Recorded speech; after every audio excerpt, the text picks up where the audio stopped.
Hello everyone, welcome to my channel. आज मैं discuss करूंगा वैरगन्स थ्योरम के बारे में। और फ्रेंड्स, ये बहुत ही इंपॉर्टेंट है। ये डायरेक्टली यूनिवर्सिटी एग्जामिनेशन में पूछे जाते हैं। बेसिकली ये इंजीनियरिंग मैकेनिक्स में जो इंजीनियरिंग स्टूडेंट्स हैं, ये उनके लिए बेनिफिशियल है और डायरेक्टली ये पूछा जाता है यूनिवर्सिटी के एग्जाम में। तो आइए हम लोग समझते हैं कि वैरगन्स थ्योरम क्या होता है। This is the very useful principle of mechanics and also known as law of moments. इसको हम लोग लॉ ऑफ मोमेंट्स भी बोलते हैं, वैरगन्स थ्योरम को। और फ्रेंड, इसको समझने से पहले हम लोग अभी एक चीज समझेंगे, प्रिंसिपल ऑफ मोमेंट्स क्या होता है। अगर प्रिंसिपल ऑफ मोमेंट्स हमें समझ में आ गया तो हमें वैरगन्स थ्योरम समझना आसान हो जाएगा। तो आइए हम लोग समझते हैं कि वैरगन्स थ्योरम से पहले हमारा जो प्रिंसिपल ऑफ मोमेंट्स है वो कहता क्या है।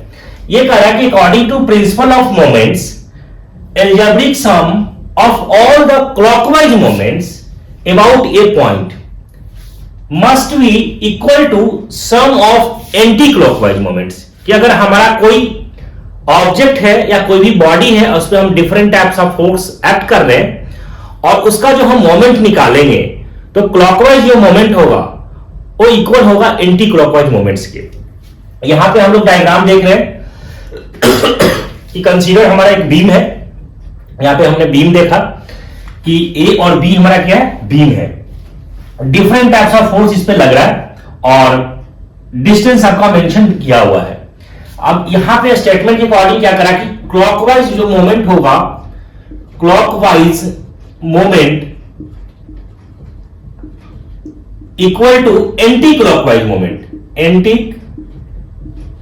Clockwise moment, clockwise moment is equal to anti clockwise moment. ये कहता है statement.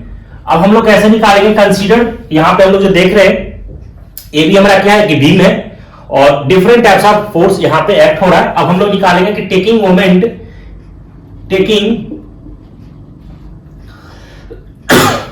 Taking moment about point B point के अबाउट, इस पॉइंट के बाद हम लोग मोमेंट निकालेंगे। तो मोमेंट कैसे निकालते हैं, फोर्स इनटू परपेंडिकुलर डिस्टेंस। अब हम यहां से निकालेंगे तो यहां से देखिए इसमें फोर्स लग रहा है, ए पॉइंट पे क्या लग रहा है, आर ए लग रहा है। तो फोर्स इनटू डिस्टेंस हमारा क्या कितना है, एल है। तो हम लोग निकालेंगे कि मोमेंट ऑफ जो फोर्स, अब हम मोमेंट जो निकालेंगे बी पॉइंट पे, तो हमारा क्या होगा, नेट मोमेंट जो आना चाहिए जीरो होगा, है ना, इक्विलिब्रियम कंडीशन के लिए। तो अब यहां से निकालते हैं कि मोमेंट जो निकाल रहे हैं हम लोग किस पॉइंट के लिए निकाल रहे हैं, इस वाले पॉइंट के लिए निकाल रहे हैं, बी पॉइंट के लिए। तो अब हम लोग आगे यहां पे मोमेंट निकालते हैं। तो कैसे निकालेंगे, देखिए यहां से जो आप निकालेंगे तो आर ए इंटू डिस्टेंस हमारा कितना है, L, R A into L. अब इस पॉइंट के अबाउट अगर हम निकाल रहे हैं तो हम डायरेक्शन हमारा क्या होगा, मोमेंट यहां क्लॉकवाइज की बात कर रहे हैं। अगर क्लॉकवाइज हम साइन यहां पे प्लस ले रहे हैं तो एंटी क्लॉकवाइज हम लोग निगेटिव लेकर के चलेंगे।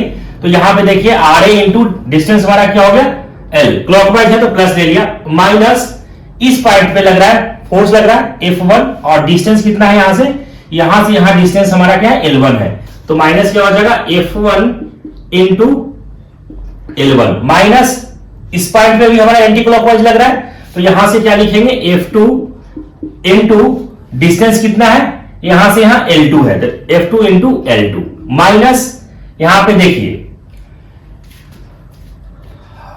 अब इस पॉइंट की बात कर रहे हैं, ठीक है। और तो इस पॉइंट पे क्या लग रहा है हमारा, F3। अगर इससे पहले अगर हमारा फोर्स कौन सा लग रहा है, यहां पे लग रहा है, तो इसको भी आप लिख सकते हैं। तो इसको आप ऐसे लिखेंगे, यहां पे कितना लग रहा है फोर्स, आर ई लग रहा है, लेकिन साइन यहां पे क्या होगा, प्लस का होगा, ठीक है। क्लॉकवाइज लग रहा है तो are E into L5 minus यहां पे कितना हो जाएगा, इस पॉइंट पे कितना लग रहा है, F3 इंटू डिस्टेंस कितना है यहां से यहां, L3, तो L3 लिखेंगे, ठीक है। अब इस पॉइंट पे की बात कर रहे हैं, इस वाले पॉइंट, माइनस का क्या होगा, F कितना लग रहा है फोर्स, F4 इंटू डिस्टेंस यहां से यहां कितना है, L4 है, ठीक है, इज इक्वल टू क्या हो जाएगा, 0।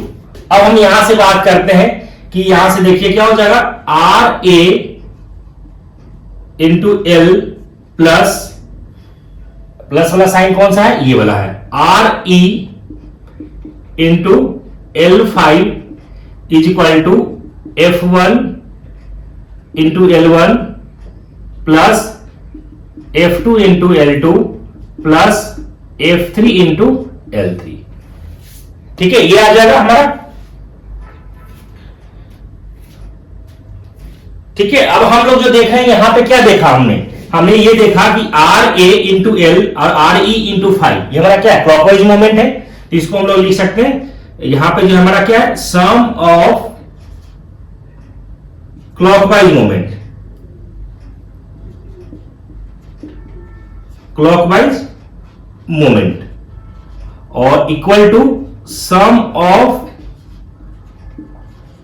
Anti clockwise moment. ठीक है, यही कहता है प्रिंसिपल ऑफ मोमेंट्स कि हमारा जो भी ऑब्जेक्ट के ऊपर हम जो मोमेंट निकालते हैं तो क्लॉकवाइज जो मोमेंट होगा और एंटी क्लॉकवाइज जो मोमेंट होगा वो दोनों क्या होगा, इक्वल होगा। That is called principal of moments. तो ये फ्रेंड्स क्या है ना, आई होप इसको समझ में आ गया होगा। अब हम लोग बात करते हैं वेरगन्स थ्योरम कि वेरगन्स थ्योरम का स्टेटमेंट क्या कहता है। आइए हम लोग देखते हैं कि कहता यह है कि the algebraic sum of all moments of forces about any point, क्या है, about any point in their plane. ठीक है, हम जो मोमेंट फाइंड आउट करेंगे, ठीक है, मोमेंट जो हम लोग फाइंड आउट करेंगे, algebraic sum of all moments मतलब जितने भी हम फोर्सेस होगा इस पे एक्ट करेगा बॉडी के ऊपर और उसका जो हम मोमेंट निकालेंगे सबका सम इक्वल होगा मोमेंट ऑफ देयर रिजल्टेंट, जो रिजल्टेंट फोर्स होगा उसका जो मोमेंट होगा, ठीक है, बराबर होगा। किसके बराबर होगा, जो हम इस बॉडी के ऊपर जितने हम फोर्स लगा रहे हैं उसका मोमेंट ऑफ फोर्स निकालेंगे, सबको सम कर देंगे, बराबर होगा किसके, जो रिजल्टेंट जो फोर्स है उसके मोमेंट का। ठीक है, तो हम लोग यहां पे क्या कर रहे हैं, देख रहे हैं हम लोग यहां पे, तो लिखेंगे कि consider the force F1 and F2 of the resultant force R। तो हम लोग लिख देते हैं कि consider the force F1 and F2 and their resultant force R।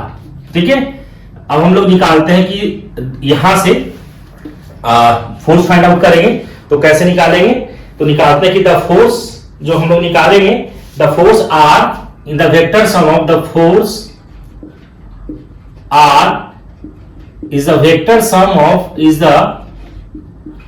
Vector sum of हम लोग निकालेंगे कैसे, ठीक है, और फोर्स क्या है, F1 एंड F2, F1 और F2 है। तो यहां से हम लोग निकालेंगे रिजल्टेंट, तो यहां से क्या हो जाएगा, F1 प्लस F2, यही तो होगा वेक्टर सम। अगर निकालेंगे तो ये हमारा जो रिजल्टेंट जो फोर्स है एक ही पॉइंट यहां से, तो इसका दोनों फोर्स के सम के इक्वल हो जाएगा। अब हम लोग यहां पर निकालते हैं क्या निकालेंगे कि moment of the resultant force R about point O। ठीक है, moment of the resultant force, moment of the resultant force about point O point के अबाउट निकालते हैं मोमेंट। तो कैसे निकालेंगे moment of the resultant force, तो हम लोग कैसे निकालेंगे यहां से कि मोमेंट जो फाइंड आउट करेंगे ऑफ द रिजल्टेंट फोर्स, तो यहां से क्या हो जाएगा, स्मॉल r फोर्स इंटू, ठीक है, r into r, small r into capital R। ठीक है, ये चीज होगा। अब हम लोग निकालते हैं यहां पे, ये तो हमारा निकाल दिया कि moment of the resultant force about point O, इसके लिए निकाला। अब हम लोग यहां पे लिखेंगे, ठीक है, कि यहां पे R इज द स्मॉल, जो हमारा R था, R इज द क्या है, पोजीशन वेक्टर। तो R is the position vector,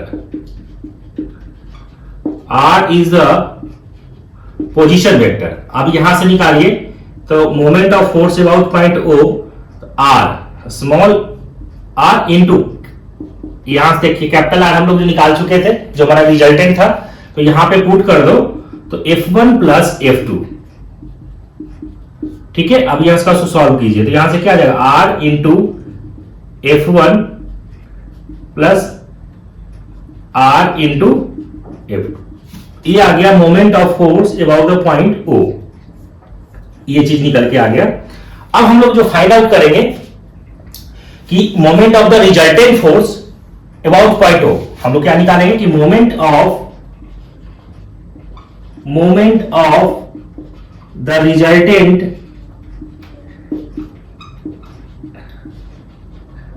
force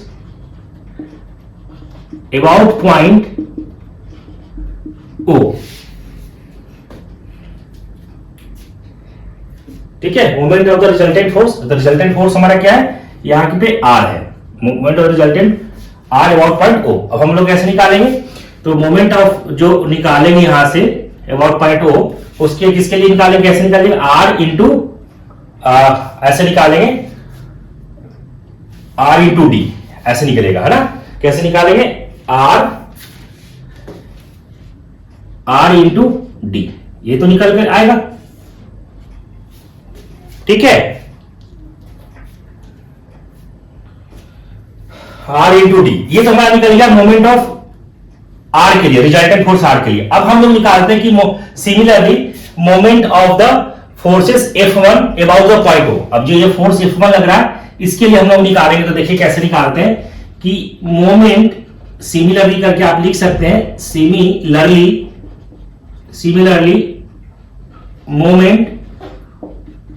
moment of the force F1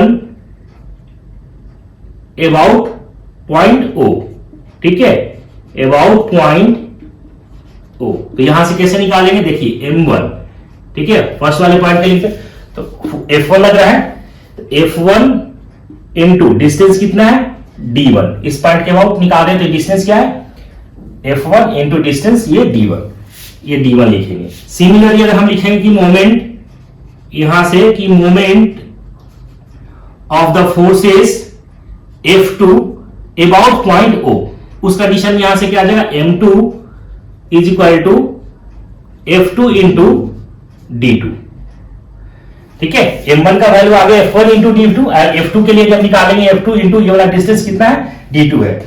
अब अकॉर्डिंग टू जो स्टेटमेंट हमारा कह रहा है वो यही तो कहता था कि जो हम रिजल्टेंट जो फोर्स है इसका जो मोमेंट निकालिएगा और जितने भी जो फोर्स का मोमेंट आपने निकाला दोनों के सम के इक्वल हो जाएगा, इसका सम और रिजल्टेंट के, है ना, इक्वल हो जाएगा। तो हम लोग ऐसे निकालेंगे कि मोमेंट, यही तो स्टेटमेंट कर रहा था, तो यहां से हम लोग जो स्टेटमेंट के अकॉर्डिंग क्या करा कि मोमेंट जो निकाल रहे हैं ये किसके moment of force of the resultant force about point O, ये क्या था हमारा R into is equal to किसके सम के बराबर, तो M1 प्लस M2, ये स्टेटमेंट कर रहा है, ठीक है। तो यहां से आप ऐसे लिख सकते हैं कि M moment of force about point R into D is equal to M1, यहां से क्या आ गया था, तो F1 into D1 plus F2 into D2, ये आ गया हमारा वेरिगेंस थ्योरम, यही हमें कह रहा है स्टेटमेंट के अकॉर्डिंग, ठीक है। आई होप फ्रेंड्स ये समझ में आ गया होगा वेरिएंस थ्योरम क्या होता है। इससे पहले हम लोगों ने समझा कि प्रिंसिपल ऑफ मोमेंट्स, ठीक है, क्या होता है, और ये डायरेक्टली यूनिवर्सिटी एग्जामिनेशन में ये डेरिवेशन पूछा जाता है, तो आप इसको वीडियो को ध्यान से पढ़ें। अगर आपको समझ में आ गया तो आप हमारे चैनल को सब्सक्राइब कर ले और नोटिफिकेशन को ऑन कर ले। Thank you.